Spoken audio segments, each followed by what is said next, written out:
Bagi saudara yang rindu mendapatkan pelayanan doa, juga dapat menghubungi nomor telepon Sekretariat Gereja berikut ini.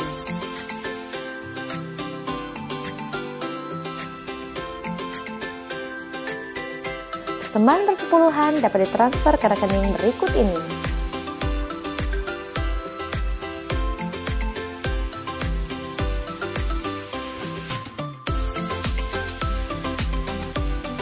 Persembahan diakonia,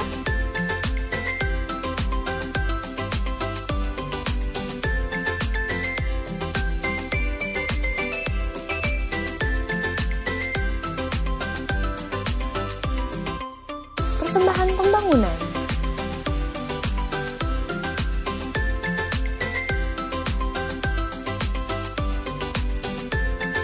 dan bagi Bapak Ibu Saudara yang telah mentransfer persembahan, dapat memberikan informasi bukti transfer di nomor berikut serta mencantumkan nama saudara.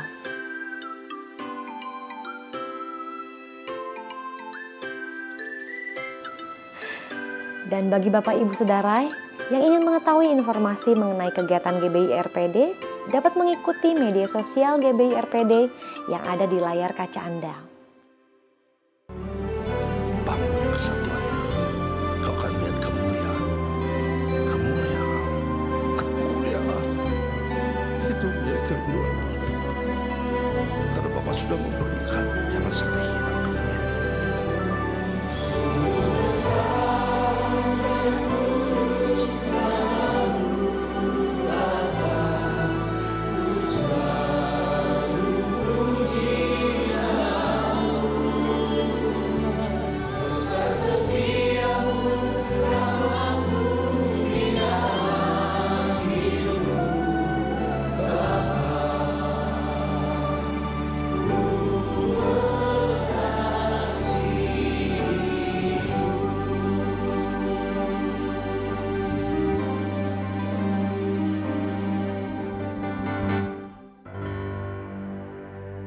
Tuhan, shalom. Shalom. Jemaat Tuhan yang dikasihi oleh Tuhan.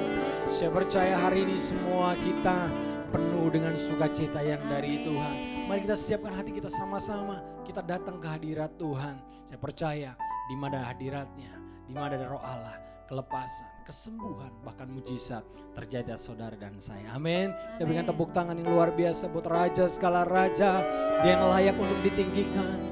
Dia yang layak untuk kita sembah. Mari sama-sama mulai angkat tangan kita, mulai buka hati saudara. Mari mulai menyembah Raja di atas segala Raja. Allah yang hidup, janji firman-Nya yang tak pernah terlambat bagi saudara. Dengan hati yang penuh dengan syukur, katakan terima kasih. Terima kasih.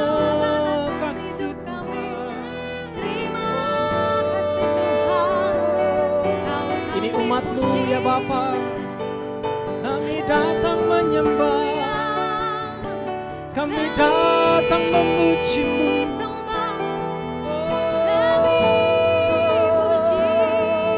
Kau yang layak Tuhan.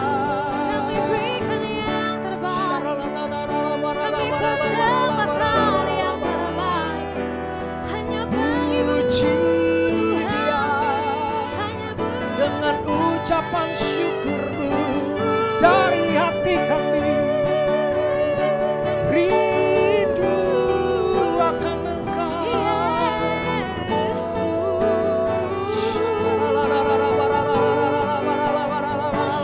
Banyak perkara-perkara yang ajaib akan terjadi saat ku percaya Kaulah jawaban.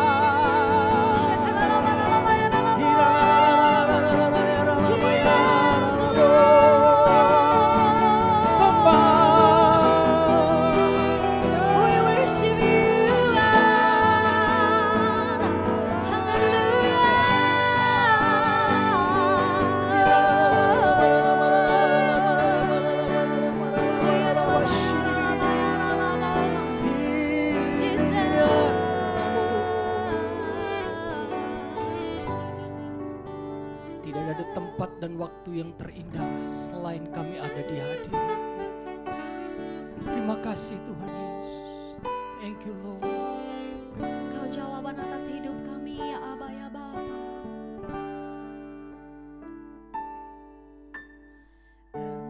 Engkaulah jawaban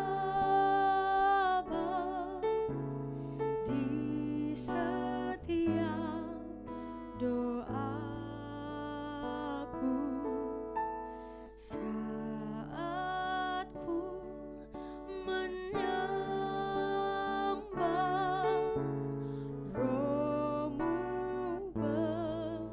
bekerja.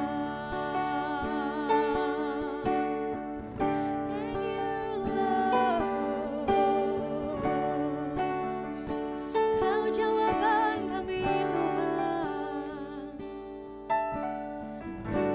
Engkaulah jawaban di setiap doaku saat ku menyembah Roh-Mu bekerja. Tuhan, ku percaya kuasa-Mu sempurna saat ku berdoa. Kuasa-Mu bekerja. Amin. Kami percaya.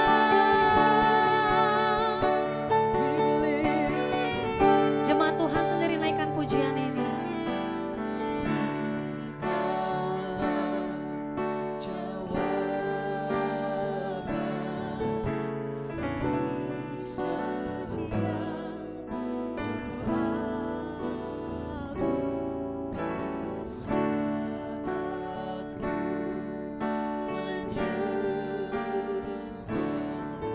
Kami percaya Tuhan. Sama-sama nyatakan kepada Tuhan Yesus. Tuhan, ku percaya kuasa-Mu sempurna saat ku berdoa. Amin. Kuasa-Mu, lebih lagi nyatakan kami percaya. Ku percaya kuasa-Mu sempurna saat ku berdoa. Kuasa-Mu sembah Dia.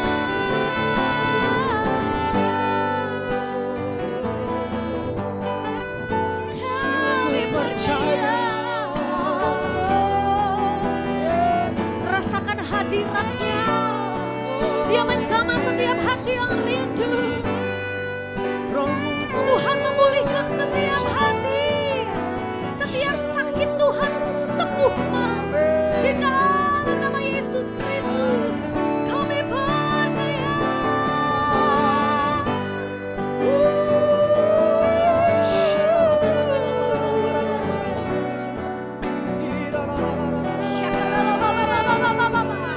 Praise Him, worship Him.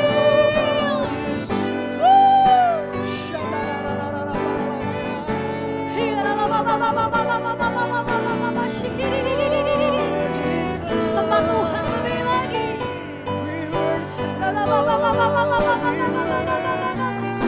Tiada seperti-Mu, Yesus namanya. Kau kekuatan, Kau perisai hidup kami. Kau sumber sukacita, pengharapan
kuasamu kerja, Kuasamu bekerja, kuasamu bekerja,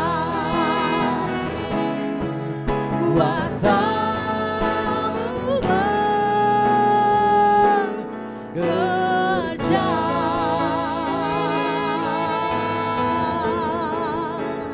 Haleluya.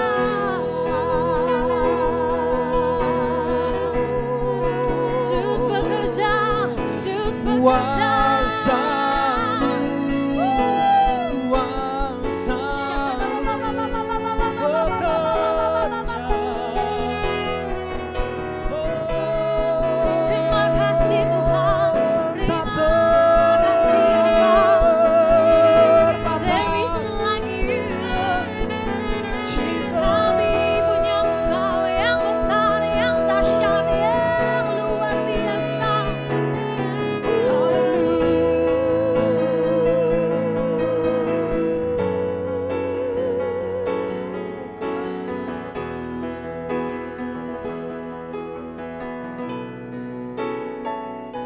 Aku punya Tuhan yang besar, yang telah berjanji dan sanggup menggenapi.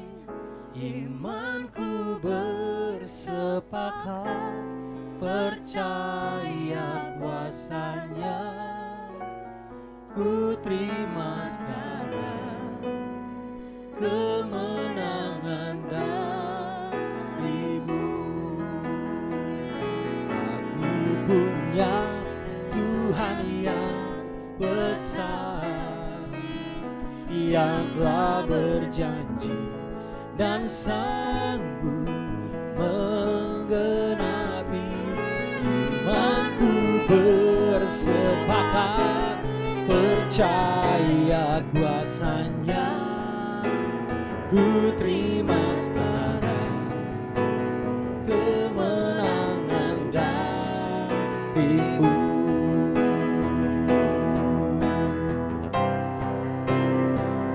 Aku punya Tuhan yang besar, yang telah berjanji dan sanggup menggenapi. Imanku bersepakat, percaya kuasanya. Ku terima sekarang kemenangan dan mari katakan dengan imanmu. Aku punya Tuhan yang besar, Yang telah Kau berjanji menggenapi. Imanku bersepakat, percaya kuasanya. Ku terima sekarang, ku terima sekarang, ku terima sekarang kemenangan darimu.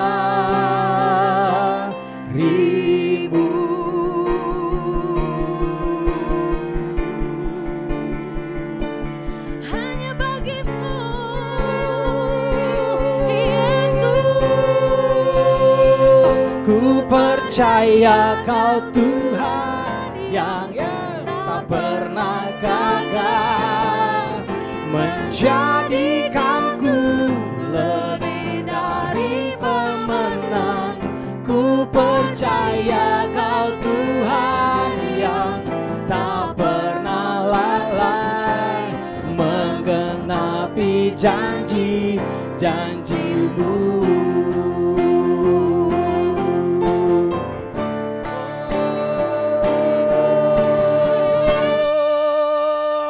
Ku percaya Kau Tuhan yang tak pernah menjadikanku. Setiap kami yang percaya, oh jadi pemenang. Kau Tuhan yang tak pernah lalai,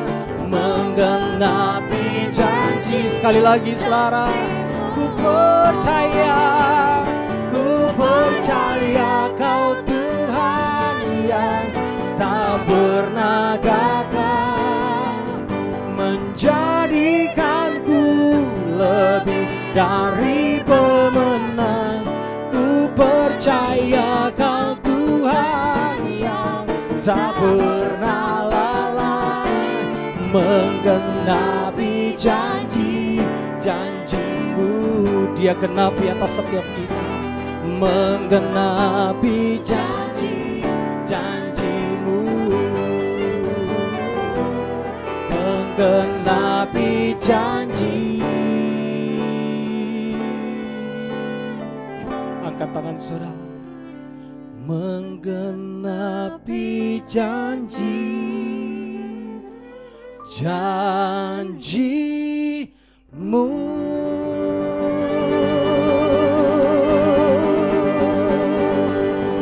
Haleluya. Terpujilah nama-Mu Tuhan.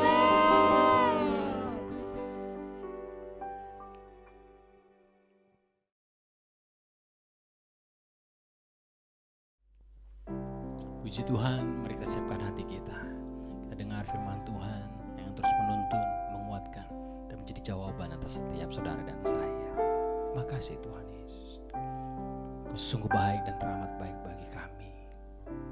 Kasih setia-Mu yang kurasakan lebih tinggi dari langit biru. Kebaikan-Mu yang telah Kau nyatakan lebih dalam dari lautan. Berkat-Mu yang telah ku terima sempat membuatku terpesona. Apa yang tak pernah kupikirkan, itu yang Kau sediakan bagiku. Siapakah aku ini Tuhan, jadi biji mata-Mu. Dengan apa akan ku balas Tuhan, selain puji dan sembah Kau. Bersama-sama katakan di hadapan Dia. Siapakah aku ini Tuhan, jadi biji mata-Mu. Dengan apa akan ku balas Tuhan, selain puji dan sembah Kau, selain puji dan sembah Kau, selain puji dan sembah Kau.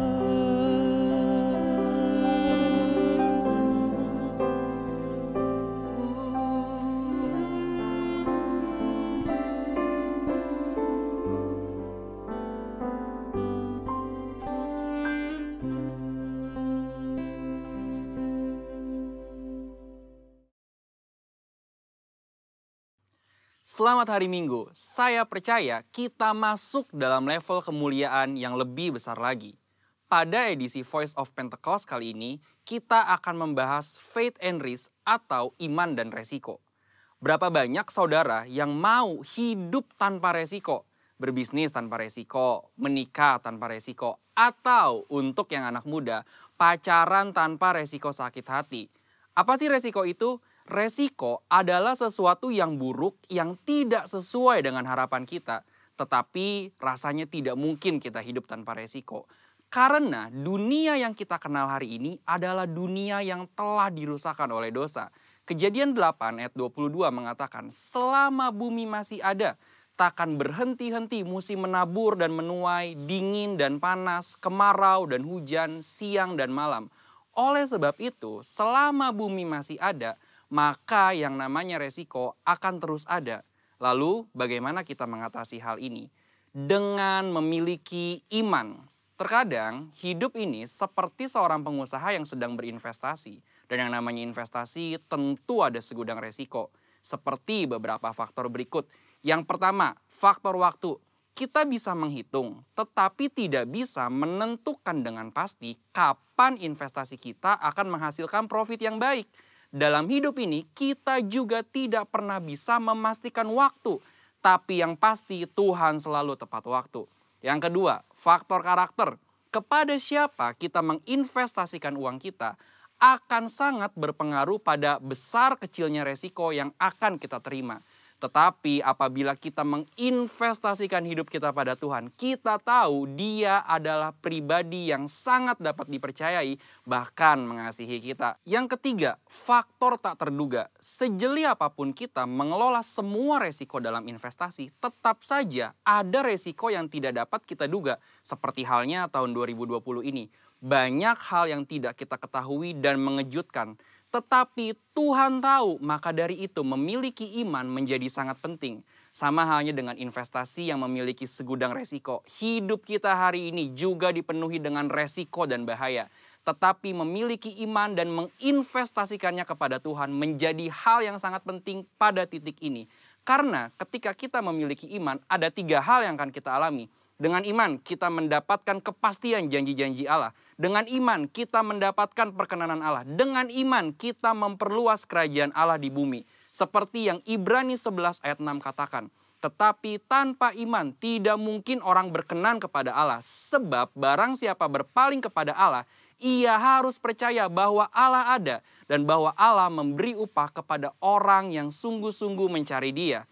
Resiko akan selalu ada dan tidak bisa kita hindari di dalam dunia yang telah dirusakkan oleh dosa ini. Tetapi kita, orang Pentakosta, tidaklah harus menjadi takut akan hal ini. Melainkan mempergunakan iman untuk dapat mengelola setiap resiko yang ada dalam kehidupan. Ini masa-masa yang penting untuk menguatkan kembali kepercayaan kita kepada Tuhan. Karena Dia sangat dapat dipercayai. Dan ketika kita berhasil mengelola semua resiko itu dengan iman, maka kita akan memperoleh profit, yaitu janji dan perkenanan Tuhan.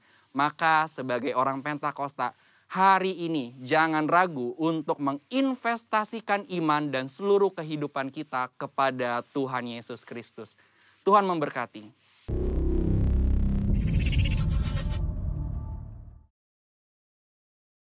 Shalom Bapak Ibu Saudara, senang sekali kita bisa berjumpa melalui siaran online ini ya, untuk kembali sekarang kita mempelajari firman Tuhan ya, yang akan memberikan terus tuntunan dan kekuatan arahan bagi perjalanan hidup kita. Saya berdoa agar apa yang saya ingin bagikan ini boleh menjadi berkat bagi kita semua. Mari saya akan ajak kita semua melihat dan mempelajari Mazmur pasal yang ketiga. Ya, Mazmur pasal yang ketiga, ini adalah tulisan Daud dari apa yang pernah dia alami dalam hidupnya.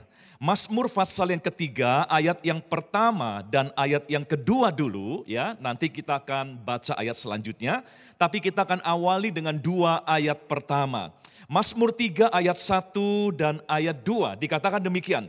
Mazmur Daud ketika ia lari dari Absalom, itu keterangan ya dari situasi yang Daud alami ketika dia menuliskan Mazmur ini. Jadi bukan pada waktu dia senang Mazmur ini keluar sebagai ungkapan yang dia tuliskan untuk kita juga hari ini. Dikatakan Mazmur Daud ketika ia lari dari Absalom anaknya. Dan dia bilang begini, ya Tuhan, betapa banyaknya lawanku, banyak orang yang bangkit menyerang aku, banyak orang berkata tentang aku, baginya tidak ada pertolongan daripada Allah. Selah. Nah saudara, Dalam hidup kita terkadang bahkan sering ya, masalah itu muncul tanpa terduga oleh kita. Ya, yang namanya bencana, yang namanya kejadian-kejadian yang gak enak. Biasanya itu seringkali datang secara tiba-tiba. Ya, nggak pernah terpikir sebelumnya, tiba-tiba itu terjadi dalam hidup kita. Artinya kita sering dikejutkan oleh hal-hal yang nggak enak dalam hidup kita. Nah, saya mau cerita ya, saudaraku, di pandemi ini pun siapa yang sudah menduga bahwa sekolah-sekolah harus tutup? Saya percaya tidak pernah ada orang yang menduga itu. Tidak pernah ada orang yang sudah terpikirkan bahwa sekolah akan tutup, pabrik harus tutup, mal harus tutup, kantor harus tutup. Ya, siapa yang duga kemana-mana kita harus pakai masker, sehingga kita nggak tahu orang lagi senyum atau lagi cemberut sama kita. Siapa yang menduga bahwa kita nggak boleh bersalaman lagi, Bapak Ibu Saudara? Semoga ini hanya berlaku untuk sementara waktu. Ya, siapa yang menduga kita nggak boleh traveling lagi? Situasi-situasi ini terjadi secara mendadak dalam hidup kita. Bahkan kalau saya mau cerita lebih jauh, siapa yang menduga kota-kota besar di dunia untuk beberapa waktu lamanya mereka menjadi kota yang sepi dan bahkan kota yang mati. Saudara lihat Wuhan, beberapa bulan menjadi kota yang sepi.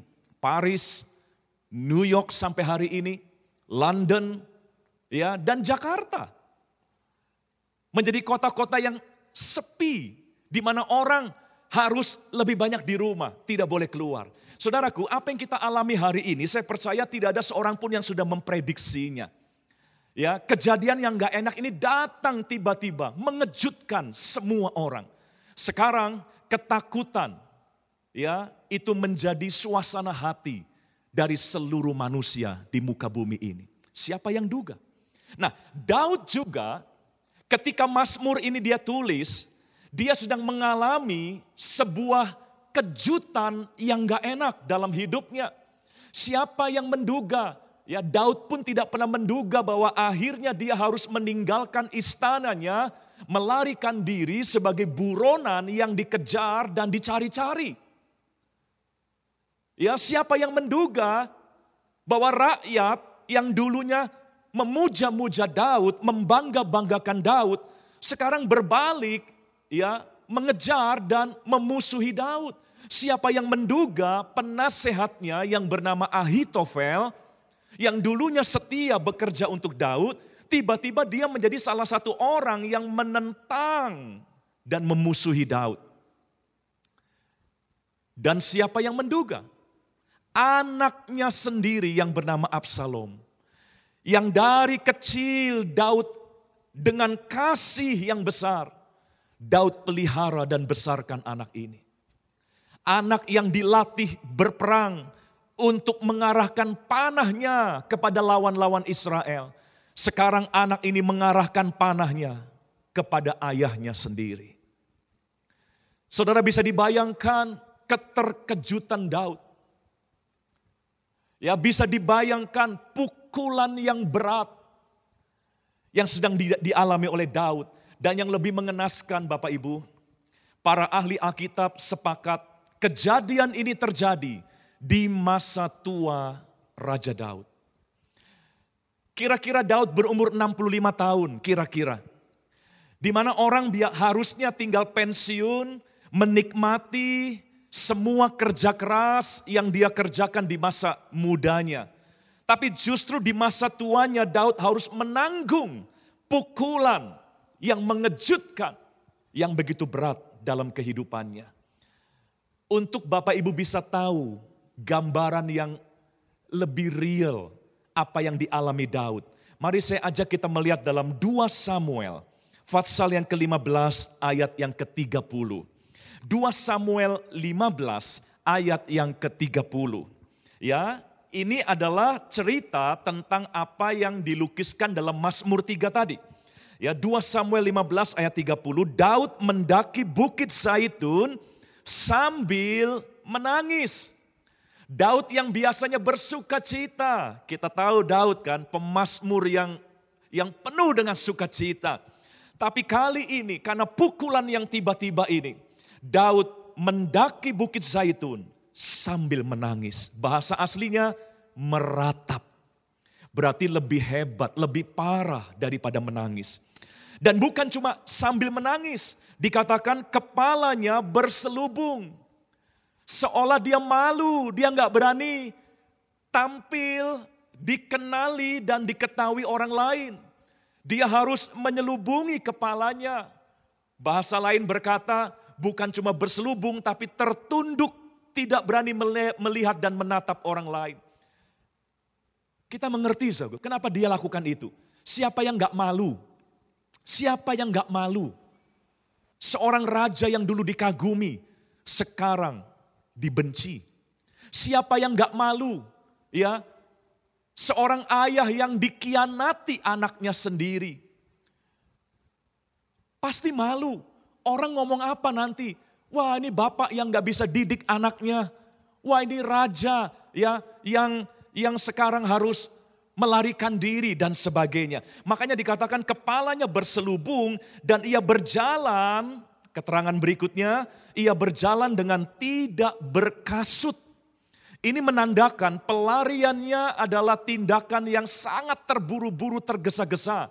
Karena memang ini keadaan genting, dia nggak bisa siapkan properti dan logistik untuk dibawa dalam pelariannya. Sampai kasutnya pun tidak sempat dia pakai.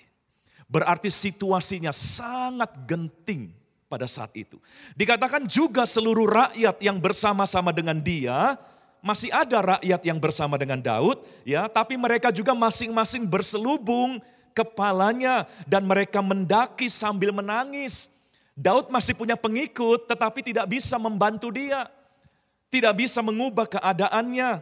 Nah, jadi Bapak Ibu Saudara lihat, inilah keadaan yang Daud alami. Ada sebuah pukulan yang sangat tiba-tiba. Ada sebuah pukulan yang tidak pernah dia prediksi sebelumnya.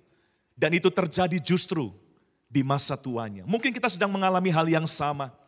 Pandemi ini merupakan pukulan yang mengejutkan buat kita. Ya, pandemi ini merupakan pukulan yang begitu berat untuk kita. Mungkin gara-gara pandemi kita harus menanggung malu, saudaraku. Ya, berita baiknya kita nggak sendiri. Bukan karena kita kurang rohani. Bukan, jangan menyalahkan diri. Ya, mungkin karena saya ya tidak berkenan di hadapan Tuhan, tidak. Daud seorang pemazmur yang disukai oleh Tuhan. Seorang yang dikatakan berkenan di hati Tuhan pun harus mengalami keadaan yang seperti itu.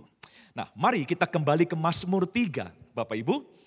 Kita mau tahu dalam situasi seperti itu apa sih yang Daud lakukan? Ya, karena kita juga ya jangan sampai salah meresponi keadaan yang sama yang sedang kita alami. Kembali ke Mazmur pasal 3, ayat 1 dan ayat 2 kembali saya mau bacakan. Mazmur Daud ketika ia lari dari Absalom anaknya. Ya Tuhan, betapa banyaknya lawanku, banyak orang bangkit menyerang aku. Banyak orang yang berkata tentang aku, baginya tidak ada pertolongan daripada Allah. Dalam 2 ayat pertama ini Daud tidak malu-malu, dia berseru kepada Tuhan, dia ceritakan apa adanya, dia enggak gengsi, dia enggak takut dituduh kok raja lemah begitu. Dia enggak takut dituduh ya enggak punya iman dan sebagainya. Saudara, kita pun enggak perlu gengsi untuk mengakui bahwa kita lemah. Kita enggak perlu malu untuk mengakui bahwa kita enggak bisa apa-apa. Justru Tuhan cari orang-orang yang sadar bahwa kita enggak bisa apa-apa. Bapak Ibu tahu Mazmur 3 ini termasuk jenis Mazmur ratapan. Ya, kitab Mazmur itu ada jenis-jenisnya Bapak Ibu. Ada jenis Mazmur pengajaran, ada Mazmur ziarah, dan ada Mazmur ratapan. Dan yang lebih uniknya, dari 150 pasal yang ada di kitab Mazmur, ternyata ada 54 Mazmur ratapan. Jadi sepertiga lebih bahkan dari Mazmur yang ada ternyata jenisnya adalah Mazmur ratapan. Jadi kitab Mazmur adalah kitab yang isinya lebih banyak ratapan. Ya saudaraku, 54 jenis Mazmur ratapan. Ini bukti Alkitab memberi ruang untuk umat Tuhan meratap. Ya, ini bukti bahwa Tuhan siap mendengar, siap menampung setiap ungkapan perasaan ya yang diutarakan oleh anak-anaknya. Enggak perlu pura-pura kuat, saudara. Akui saja bahwa kita memang takut hari-hari ini. Akui saja bahwa kita memang enggak bisa apa-apa. Ya, merataplah. Anda dan saya diizinkan untuk meratap. Anda dan saya diizinkan untuk mengaku bahwa kita enggak bisa apa-apa. Anda dan saya diizinkan. Dan Tuhan punya ruang untuk menampung semua ungkapan seperti itu. Nah, setelah di 2 ayat pertama Daud meratap, ya, lihat ayat yang ketiga, saya akan teruskan. Nah, dari ayat 2 ke ayat 3, coba kembali ke ayat 2 saja ya. Ayat 2, kata terakhirnya adalah Selah. Baru setelah itu ada ayat yang ketiga. Apa arti Selah? Kenapa ditulis di situ?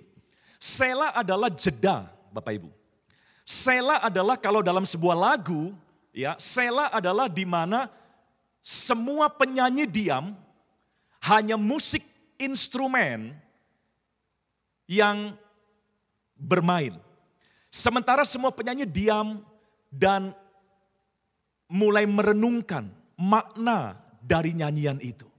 Jadi Selah artinya pause, jeda.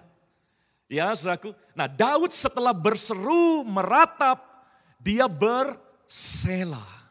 Dia berdiam diri.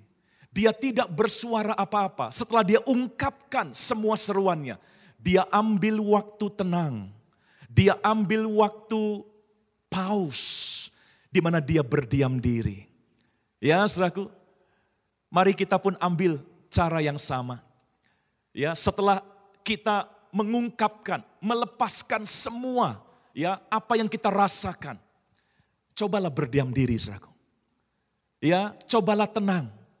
Cobalah beri waktu untuk Tuhan mungkin meresponi seruan kita. Daud berselah, berdiam diri, ya menenangkan diri. Dan saudara lihat ayat 3. Ya, ayat 3 kelihatan ada suasana yang berbeda. Tidak lagi ratapan, ya, tetapi mulai ada nuansa optimis. Mulai ada nuansa kebangkitan. Ayat yang ketiga saya akan bacakan demikian. Tetapi Engkau Tuhan adalah perisai yang melindungi aku. Engkaulah kemuliaanku dan yang mengangkat kepalaku. Kalau Bapak Ibu masih kurang jelas, saya akan bantu dengan menampilkan Alkitab suara, saudaraku ya. Di Google itu ada aplikasi Alkitab suara, ada banyak memang versinya. Nah, coba Bapak Ibu dengarkan ya versi yang saya mau tunjukkan. Nanti perhatikan ya perubahan dari ayat 2 ke ayat 3 setelah kata Selah. Maka ada perubahan ucapan dari apa yang Daud nyatakan dalam ayat yang ketiga. Silakan, selamat mendengar saja.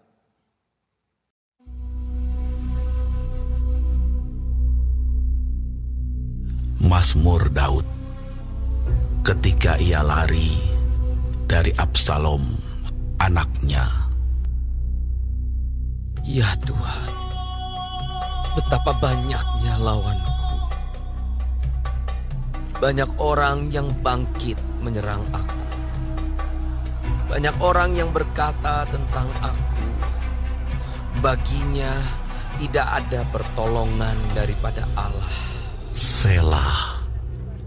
Tetapi Engkau Tuhan adalah perisai yang melindungi aku.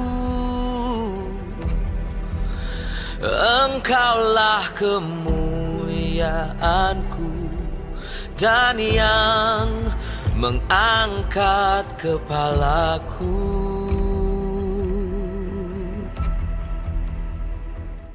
Oke, saudara sudah tahu perbedaannya setelah kata Selah, ya. Setelah kata Selah, Daud berkata, tetapi Engkau Tuhan adalah perisai. Ya, nyanyiannya mulai indah. Setelah kata Selah, ayat 1 dan 2, nadanya meratap, meminta dikasihani, merasa enggak berdaya. Tapi setelah kata Selah, mulai ada nyanyian yang keluar. Nyanyian optimisme, nyanyian yang mulai berfokus kepada Tuhan. Ayat 1 dan 2, ketika dia meratap, dia berfokus pada lawan-lawannya. Betapa banyaknya lawanku. Banyak orang yang bangkit menyerang aku. Ya, saudaraku, itu ayat 1 dan 2. Tapi ayat 3, dia mulai fokus kepada Tuhan yang adalah perisai yang mengelilingi, yang melindungi, ya. Bahasa aslinya mengelilingi. Perisai yang mengelilingi. Dia mulai sadar. Jadi ayat 1 dan 2 dia tahu musuhnya banyak. Tapi setelah dia berdiam diri, setelah dia saat teduh, setelah dia mulai menenangkan dirinya, dia mulai sadar ada perisai Tuhan yang melindungi dirinya. Ada perisai yang mengelilingi kehidupannya. Lalu dia juga ingat, Tuhanlah kemuliaanku dan yang mengangkat kepalaku. Saudara tahu, waktu dia meratap, dia hanya menundukkan kepala, berjalan naik ke Bukit Zaitun dengan tertunduk dan berselubung.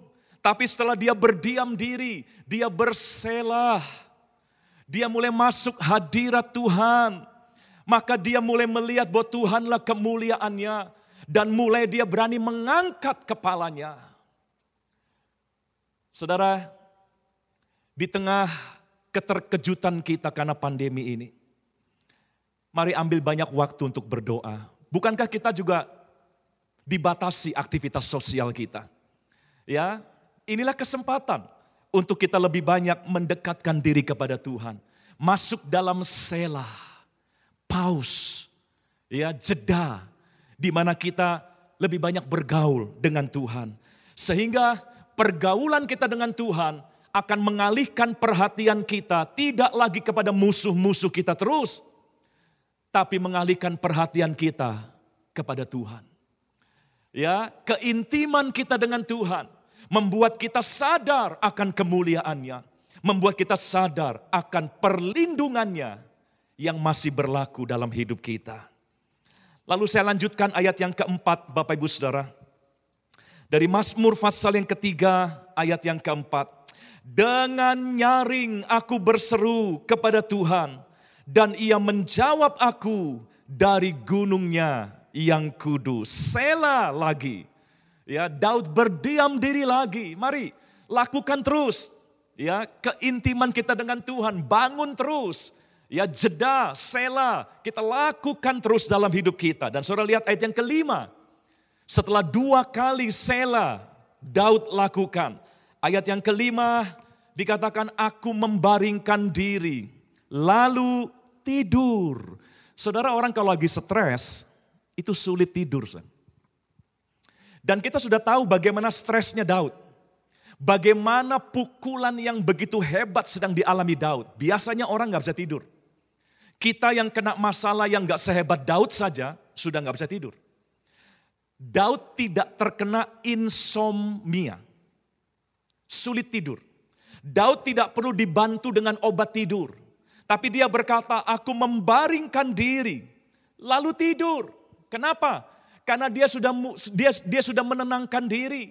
Dan akibat menenangkan diri, dia mulai ingat Tuhan adalah perisainya. Tuhan adalah kemuliaannya. Tuhan adalah pelindungnya. Akibatnya dia bisa membaringkan diri. Bukan karena masalahnya sudah lenyap. Tidak. Absalom masih mengejar dia. Ahitofel masih mengkhianati dia. Tapi Daud bisa tertidur. Dan dia enggak tidur terus-terusan, saudaraku. Dia tidak tidur untuk melarikan diri. Lalu dikatakan, aku bangun sebab Tuhan menopang aku. Ada orang yang gak berani bangun, maunya tidur terus karena mau melarikan diri. Tapi Daud tidak tidur terus, waktunya bangun, dia bangun. Dia siap menghadapi kenyataan hidupnya. Ya, aku bangun sebab Tuhan menopang aku. Ayat 6, aku tidak takut. Lihat, perubahannya luar biasa. Ayat 1 dan 2 kelihatannya Daud takut sekali. Betapa banyaknya lawanku. Banyak orang yang memusuhi aku dan sebagainya. Ayat 1 dan 2 kelihatan begitu takut. Tapi ayat 6 berkata, aku tidak takut kepada puluhan ribu orang yang siap mengepung aku. Ada suasana yang berubah. Sekali lagi, saudaraku, sekali lagi, bukan berarti masalah Daud sudah selesai. Ya, masih ada banyak orang yang menginginkan kematiannya. Masih ada banyak orang yang menginginkan dia ditangkap, dia dipermalukan dan sebagainya. Ya, jadi yang berubah adalah suasana hatinya, keadaannya belum berubah. Dan inilah juga yang kita bisa dapatkan. Mari, ya kita tahu situasi enggak tahu kapan ini bisa berubah.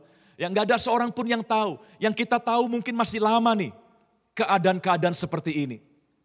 Enggak apa-apa, di luar belum berubah tidak apa-apa. Tapi Tuhan bisa rubah hati kita. Ambil waktu untuk selah. Mulai dekat dan intim bersama dengan Tuhan. Saya akan tutup dengan 2 ayat terakhir. Ya, kita lihat di ayat yang ke-8. Langsung kita lihat ayat ke-8. Nanti saya akan tunjukkan kembali ayat yang kedua. Ya, 2 ayat ini sebagai penutup pembanding dari apa yang terjadi selanjutnya. Ayat 8 Daud menutup Mazmur pasal 3 dengan statement begini. Dari Tuhan datang pertolongan. Dia yakin. Nah, bandingkan ayat 2. Coba ya, Bapak Ibu lihat kembali ayat 2. Dia bilang di ayat 2 bahwa orang-orang menjudge dia, mengata-ngatai dia. Tuhan gak mungkin tolong kamu kali ini. Baginya tidak ada pertolongan dari Allah. Ya, jadi dia dengar tuh orang seperti sedang menentukan nasib Daud. Daud kali ini habis kamu. Daud kali ini gak ada kesempatan untuk kamu. Ya, Tuhan gak mungkin berpihak lagi kepada kamu. Itu kata orang. Mungkin kita dengar juga. Ya, tetangga bilang, aduh habis kita kali ini. Ya, gak mungkin sembuh kita kali ini. Gak mungkin survive kita kali ini. Akan ada banyak suara-suara negatif di luar. Daud pun mendengar orang berkata bahwa tidak ada pertolongan Tuhan kali ini. Tapi ayat 8 tadi saudaraku lihat. Ya, Daud tidak mau percaya omongan orang. Daud tidak mau pegang apa yang orang katakan. Dia bilang begini ayat 8, dari Tuhan datang pertolongan. Ya, artinya dia bilang, kamu boleh ngomong bahwa kali ini gak ada pertolongan. Tapi aku tetap yakin, ya akan datang pertolongan dari Tuhan. Berkat-Mu atas umat-Mu. Saudara, Daud lebih percaya pada pengenalannya akan Tuhan yang dia sudah punya. Makanya saudaraku, mari kenali Tuhan kita. Daud adalah orang yang punya banyak pengalaman dengan Tuhan. Sehingga dia tidak bisa dibohongi oleh apa kata orang. Dari pengalamannya dia mengenal Tuhan. Makanya orang yang mengenal Tuhan tidak mungkin tertipu oleh apa kata dunia ini. Hari ini saya berdoa ya agar kita bisa menghadapi situasi yang sama ini. Ya, tidak perlu harus dibantu obat tidur, saudaraku. Tidak perlu kita harus mengalami insomnia dan sebagainya. Ya, saya berharap tekanan boleh ada, tapi saya berdoa agar kita tetap sehat. Kita bisa tidur dengan baik, kita bisa bangun dengan segar. Ya, karena kita mau lakukan hal yang sama. Kita mau banyak mendekatkan diri kepada Tuhan. Berselah. Sehingga kita ingat bahwa kita punya Allah perisai dan pelindung. Serta dialah kemuliaan dan dari dialah datang pertolongan bagi kita semua. Tuhan memberkati kita semua Bapak Ibu Saudara. Jangan menyerah ya. Semua penderitaan ada masanya akan selesai. Ya, hanya Tuhan yang kekal. Penderitaan tidak pernah kekal. Sukses pun tidak kekal. Hanya Tuhan yang kekal dalam hidup kita. Mari berdoa bersama. Bapa di surga, terima kasih kami telah dengarkan firman-Mu. Dan biarlah firman-Mu memberikan kami dasar untuk tetap berharap. Dasar untuk tetap bersemangat menghadapi kehidupan ini. Umat-Mu dimanapun mereka berada yang mendengarkan tayangan ini, menyaksikan tayangan ini. Tuhan menjamah dan memberkati kami semua. Biar firman ini tidak hanya membuat kami semakin tahu, tapi firman-Mu hari ini mengubahkan hidup kami. Diberkatilah setiap umat-Mu dimanapun mereka berada. Terima kasih Bapa di surga. Sekarang kami buka hati kami, silahkan Tuhan curahkan berkat-Mu bagi kami semua. Bapak Ibu Saudara dimanapun kau berada, Tuhan memberkati engkau dan melindungi engkau. Tuhan menyinari engkau dengan wajahnya dan memberi engkau kasih karunia. Tuhan menghadapkan wajahnya kepadamu dan memberi engkau damai sejahtera. Dalam nama Tuhan Yesus, mari yang percaya kita bersama katakan, amin. Tuhan memberkati kita semua. Pulanglah dengan berkat Tuhan. Kasih karunia berlimpah-limpah daripada Allah Bapa dalam Anak yang tunggal, Yesus Kristus. Persekutuan yang manis dengan Roh Kudus menyertai saudara sekalian mulai hari ini sampai Tuhan Yesus datang menjemput kita di awan-awan dan bahkan sampai selama-lamanya. Yang percaya bersama-sama katakan, amin.